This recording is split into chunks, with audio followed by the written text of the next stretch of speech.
Security alerts اور جو اداراتی جو رابطے ہیں اس کو مزید مضبوط بنانے کے متعلق بھی فیصلے متوقع ہیں. اور ذرائع نے یہ بتایا کہ اجلاس کے بعد وزیر اعظم ہاؤس سے ایک اعلامیہ بھی جاری کیا جائے گا جس میں حکومت کی جو آئندہ کی حکمت عملی ہے, جو قومی موقف ہے, اس کو بھی واضح کیا جائے گا. جی ٹھیک ہے, بہت شکریہ رضوان عباسی, آپ نے تفصیلات سے آگاہ کیا. پاکستان سے مشرق وسطی کی آج کی منسوخ پروازوں کی تعداد 184 ہو گئی. کراچی سے Dubai, Doha, Bahrain, Sharjah, Abu Dhabi, Baghdad کی 45 پروازیں منسوخ ہوئی ہیں. آپ کو بتائیں ملتان سے Doha, Dubai, Sharjah, Abu Dhabi, Muscat کی 22 پروازیں منسوخ. فیصل آباد سے دبئی, شارجہ, ابوظہبی کی تمام 12 پروازیں منسوخ ہو چکی ہیں. ایران کے سپریم لیڈر آیت اللہ خامنئی کی شہادت پر کراچی میں امریکی قونصلیٹ کے باہر احتجاج. پولیس نے مظاہرین کو منتشر کر دیا. مظاہرین اور پولیس کے درمیان جھڑپیں بھی ہوئی. مظاہرین کی جانب سے پولیس پر پتھراؤ کیا گیا. پولیس نے مظاہرین کو منتشر کرنے کے لیے شیلنگ کی. مظاہرین نے سلطان آباد ٹریفک پولیس چوکی کو آگ لگا دی. پولیس اور رینجرز کی بھاری نفری قونصل خانے کے باہر تعینات ہے. صورتحال معمول پر آ گئی ہے اور حالات پرسکون ہیں. عراق کے دارالحکومت بغداد میں احتجاج. مظاہرین نے گرین زون کی جانب بڑھنے کی کوشش کی جس میں امریکی سفارت خانے کا علاقہ بھی شامل ہے. مظاہرین نے گرین زون کے داخلی راستوں کی طرف مارچ کیا. احتجاجی مظاہرین نے سخت نعرے لگائے. ایرانی اور عراق کے پرچم اٹھائے اور امریکہ اور اسرائیل کے خلاف نعرے بازی بھی کی گئی ہے. ایران کے سپریم لیڈر آیت اللہ خامنئی کی شہادت پر عراق میں مقدس روزوں پر انقلاب کی علامت سرخ لائٹس روشن کر دی گئیں. شہادت سے پہلے مقدس روزوں پر نارمل لائٹس روشن تھی, تاہم جیسے ہی شہادت کی اطلاع ملی تو پہلے لائٹس بند کر دی گئیں اور پھر انقلاب کی علامت سرخ لائٹس روشن کر دی گئیں. امریکہ اور اسرائیل کے ایران پر حملوں میں ایران کے سپریم لیڈر آیت اللہ خامنئی شہید ہوئے تھے. ایران کے سرکاری میڈیا نے آیت اللہ کی شہادت کی تصدیق کرتے ہوئے کہا کہ ایران بھر میں 7 روزہ تعطیل اور 40 روزہ سوگ کا اعلان کیا گیا ہے.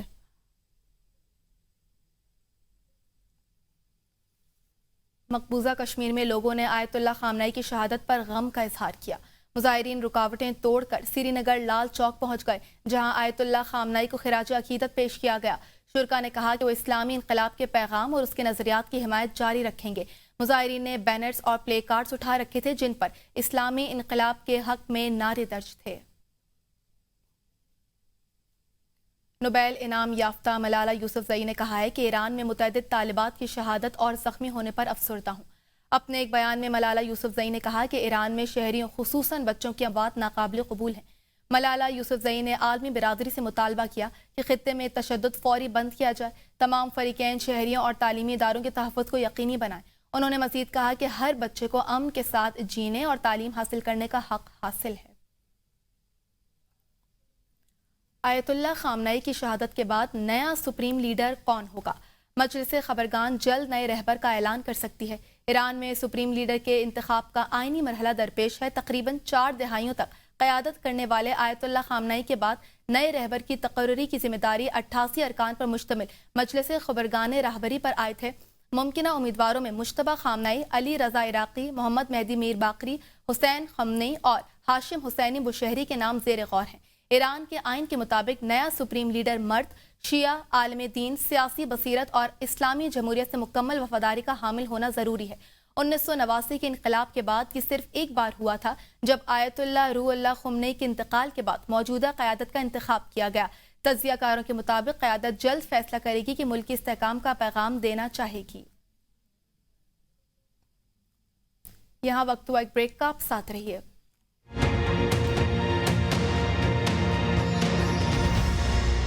ایران پر امریکی حملہ، لاہور پریس کلب کے باہر مظاہرہ.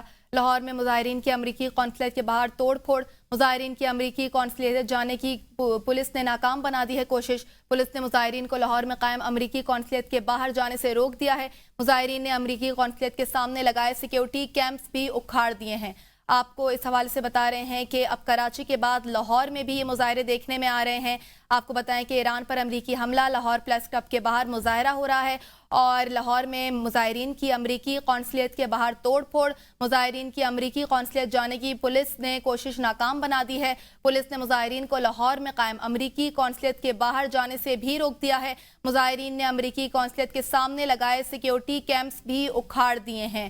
آپ کو بتا رہے ہیں کہ پاکستان کی عوام یہ سٹیٹمنٹ دے رہی ہے امریکہ کو کہ وہ کسی صورت امریکہ کے ساتھ اس حملے میں نہیں ہیں، اور آپ کو بتائیں کہ ایران پر امریکی حملہ، لاہور پریس کلب کے باہر مظاہرہ کیا جا رہا ہے۔ عمر دراز گوندل ہمارے ساتھ اس حوالے سے موجود ہیں۔ عمر دراز گوندل، بتائیے گا کیا کہیں گے، کیا تفصیلات ہیں اس حوالے سے؟ اس سے پہلے کراچی میں یہ مظاہرے کیے گئے، اب لاہور میں بھی مظاہرے جاری ہیں۔ جی، لاہور میں شملہ پہاڑی کے قریب امریکی قونصلیٹ کے سامنے جو عوام ہیں انہوں نے آج احتجاجی مظاہرہ کیا، اور یہاں پہ مظاہرین نے امریکی قونصلیٹ کے باہر توڑ پھوڑ کرنے کی کوشش کی، لیکن پولیس نے اس کوشش کو ناکام بنا دیا، اور پولیس نے مظاہرین کو لاہور میں قائم امریکی قونصلیٹ کے باہر جانے سے روک دیا۔